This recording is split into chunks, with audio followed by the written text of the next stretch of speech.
Pessoal, tudo jóia? Vamos lá. Hoje nós vamos corrigir os exercícios que eu passei para vocês do capítulo de Leis de Newton, né? A primeira parte que a gente identificou só as 3 leis. Então, eu marquei os exercícios só das 3 leis, vou discutir aí com vocês, os que não tem vídeo. Lembrando, como a gente sempre fala, os que tem vídeo, se surgir alguma dúvida, vocês me falam, tá joia? Então, vamos lá. O primeiro que eu marquei para vocês foi o aprendizagem 2. Então, vamos lá, ó.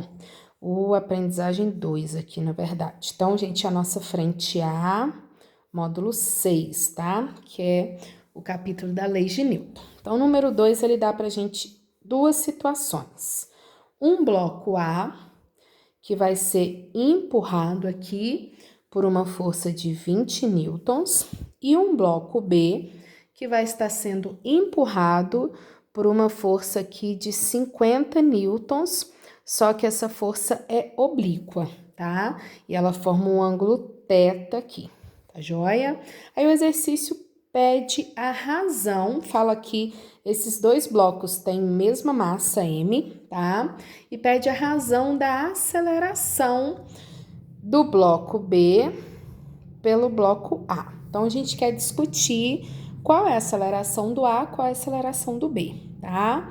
Então, vamos lá, gente. Ele pede para desprezar atrito, tá? Então, a única força que vai fazer os corpos deslocarem é a força que está atuando aqui na horizontal, já que eles vão deslocar aqui na horizontal. Então, no bloco A, a força que está empurrando ele é uma força de 20 newtons exatamente na horizontal. Então, gente, todos os 20 newtons estão aqui só para empurrá-lo para frente. Então, a resultante é massa vezes aceleração.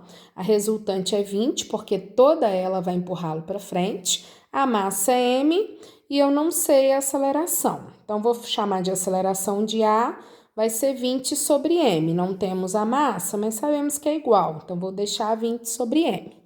O B, a gente tem que tomar cuidado. Por quê? Qual que é a força que vai empurrá-lo para frente? Igual o A, todos os 20 newtons estavam empurrando ele para frente. O B não. A gente tem uma força oblíqua, né? Então, a gente aprendeu em vetores. Se essa força está oblíqua aqui, eu tenho um componente na direção x, que empurra ele para frente, mas eu também tenho um componente na direção y, que empurra ele para baixo, né? Afundar na superfície ele não vai. Então, qual que é a força que empurra ele? É o Fx, é só essa que está fazendo ele ir para frente, tá? Então, eu tenho que descobrir qual é a força Fx, né? Como o ângulo, gente, está formado com a horizontal, ele vai estar formado com Fx, porque é o Fx que é a horizontal. Então, quem é Fx? É 50 vezes o cosseno desse ângulo. Então, vocês vão lá. Quanto é o cosseno do ângulo? Ele deu 0,8, né? Então, essa força seria de 40 newtons. Então, dos 50, 40 newtons empurra ele para frente. O restante da componente empurra ele para baixo. Então, só me interessa os 40, que é só a força que está na direção do deslocamento, tá? Então, eu vou calcular. Resultante é massa vezes aceleração. Quem faz ele deslocar? Os 40, né? A massa é m.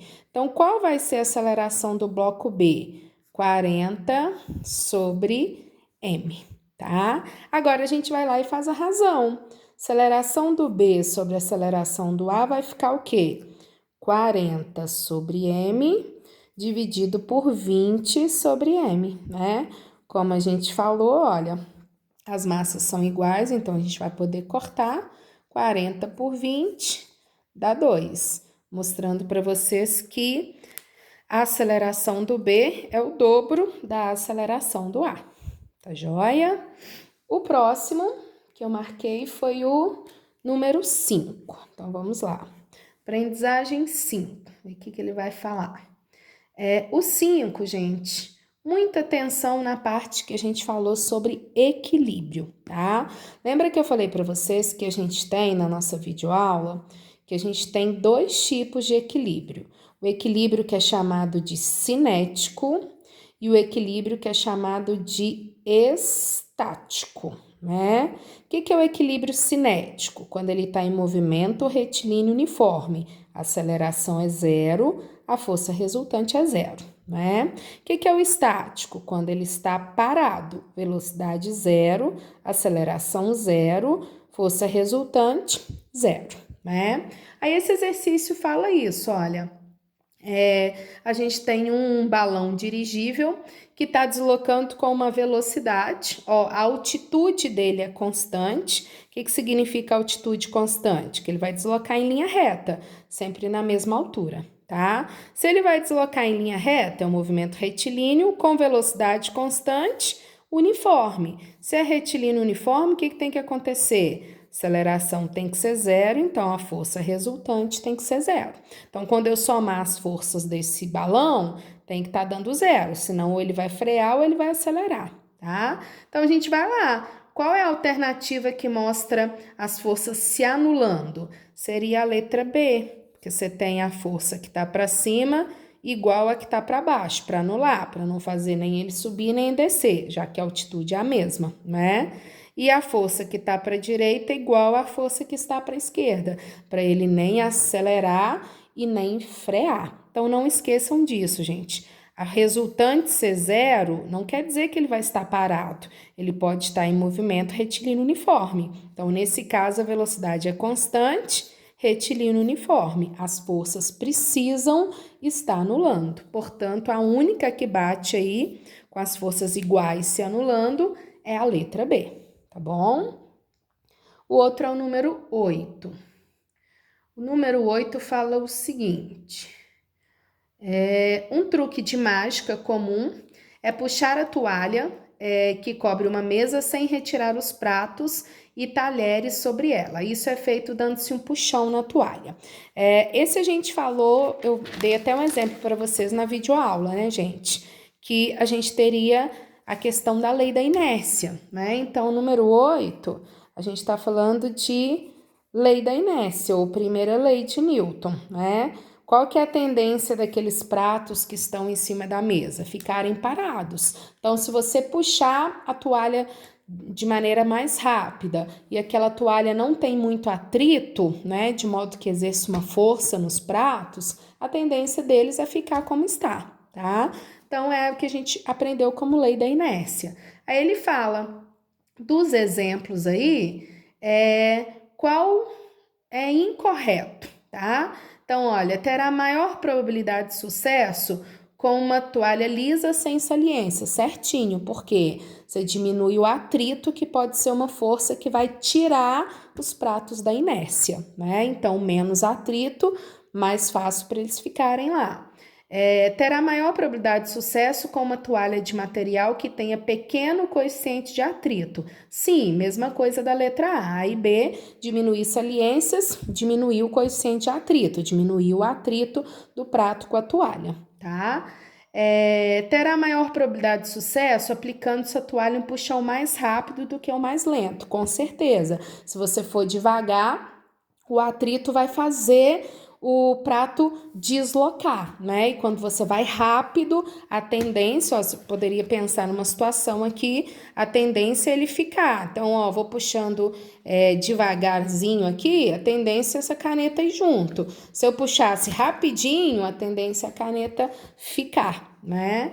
É um eficiente meio de demonstrar a lei da ação e reação? Claro que não, tá? Então, com certeza, errada é a letra D, não é? Não tem nada a ver com ação e reação. Na verdade, a gente está demonstrando a lei da inércia. Os corpos ficarem como está, né? A não ser que alguma força consiga tirá-los da sua situação ou de repouso ou de movimento. Nesse caso, tirar os pratos do repouso seria tirá-los da sua inércia, né? Ok, gente? Depois eu marquei para vocês os propostos. Proposto 2, bem tranquilo também, da imagem do rapazinho. A gente viu na videoaula vários exemplos aí, né? Rapazinho no skate, lá vai ele deslocando, né? E em determinado momento esse skate trava aqui numa pedra e ele é lançado aí para frente, né? E o exercício fala, a queda do garoto se justifica. O que a gente falou? Não tem nada puxando o garoto para frente. Por que ele foi para frente e o skate ficou? Porque a pedra exerceu uma força no skate, tirando o skate da inércia, mas não exerceu no garoto. Então, o garoto, a tendência dele é continuar em movimento, já que ele estava em movimento, né? Então, com certeza, a lei da inércia, o princípio da inércia. Ficar como está, nesse caso, em movimento, tá? O outro, proposto 5. O proposto 5, ele vai falar de ação e reação, da terceira lei, tá? E ele fala o seguinte pra gente. A força que a Terra exerce sobre a Lua é exatamente igual à força que a Lua exerce sobre a Terra, certinho, gente? A gente tem a Terra, a gente tem a Lua aqui, o satélite natural da Terra, né? E ela girando ao redor da Terra. Então, exatamente ação e reação. Mesma força que a Terra exerce na Lua, a Lua exerce na Terra, tá? Então, a primeira tá ok. Se um ímã atrai um prego atrai um ímã com uma força de mesma intensidade, mesma direção, porém de sentido oposto, certinho, tá? Então, ó, força magnética. O ímã atrai o prego atrai o ímã, com forças de mesmo módulo, mesma direção, porém sentidos opostos, ação e reação. Ímã no prego, prego no ímã. E a terceira é a força que possibilita um cavalo puxar a carroça é a força que a carroça exerce sobre ele. Aí não, né, gente? Na verdade, se a gente for pensar, eu desenhar um cavalo vai ser um sucesso, né? Mas tudo bem. A força aí para um cavalo puxar uma carroça, na verdade, é a força que o solo exerce no cavalo. O cavalo vai exercer uma força no solo, o solo vai exercer uma força empurrando o cavalo para frente. Mesma coisa a carroça, né? Carroça no solo e o solo na carroça, tá? Então, o que vai fazer ele levar a carroça não é a força que a carroça exerce nele, tá? E sim a força que o solo exerce nele. Então, a terceira é falsa. Então, a gente ficaria com a 1 e a 2 como sendo verdadeiras, certo? O último que eu marquei para vocês aí é o Enem. Primeiro do Enem que eu marquei nessa primeira parte foi só o 1 do Enem. O 1 do Enem fala o seguinte, ele vai falar sobre, deixa eu ver, as leis de Newton. Tá, no campo esportivo, algumas técnicas que dão ao atleta vantagem competitiva em relação ao seu oponente estão relacionadas aí com a terceira lei, que é ação e reação, né? Então, não esqueçam, gente, ação e reação, tá? Tem um corpo A e um corpo B. Então, o A exerce uma força em B, assim como o B exerce uma força em A. Não pode ter um C influenciando no meio da história. Então, vai lá, ó. O processo que está mais diretamente ligado com a lei da ação e reação é um tenista jogar a bola bem alto para dar um saque e tentar o ás. Nada a ver, né, gente? O tenista joga a bola bem alto para dar o saque, tá? E conseguir que a bola chegue do outro lado, tá? Então, não tem a ver com ação e reação. Teria que ser o tenista exerce uma força na bola e a bola exerce no tenista, tá? E aí não tem nada a ver. Ele dá um pulo, então é uma força dele com chão para depois bater na bola. Então, entrou muita gente na história, não é ação e reação entre bola e tenista, né? E o chão entrando no meio e saque, nada a ver. O B, um boxeador girar o tronco para transferir um golpe com mais eficiência. Também nada a ver. Ele causa um movimento no tronco e consegue dar um soco aí, um golpe com mais eficiência, né? Então, beleza, o golpe vai ser na pessoa, o tronco é no corpo dele, então também não tem uma ligação de ação e reação. A letra C, um nadador puxar o máximo de água para trás a fim de ganhar impulso. Certinho, gente. O que acontece com o nadador? Ele vai jogar a água para trás e a água vai empurrar ele para frente, né? Então, ação e reação, ele faz uma força na água, a água faz uma força nele. E essa força que a água faz nele ajuda ele a ir para frente, o que torna mais eficiente. Então, quanto mais força ele fizer na água, mais força a água faz sobre ele, mandando ele para frente. Então, com certeza, a letra C tem ação e reação. Tá vendo que fica só o corpo na água, a água no corpo. Quem que vai ajudar o corpo a deslocar? A água, né? Quanto mais água eu jogo para trás, mais ela me empurra para frente. Então, com certeza a gente enxerga os dois aí. Um jogador de basquete pular ou fazer um arremesso. Também, olha, o pulo é ele com o chão, o arremesso é ele com a bola. Então, não teve os dois corpos, chão, chão, corpo, corpo, chão, né? Então, não dá.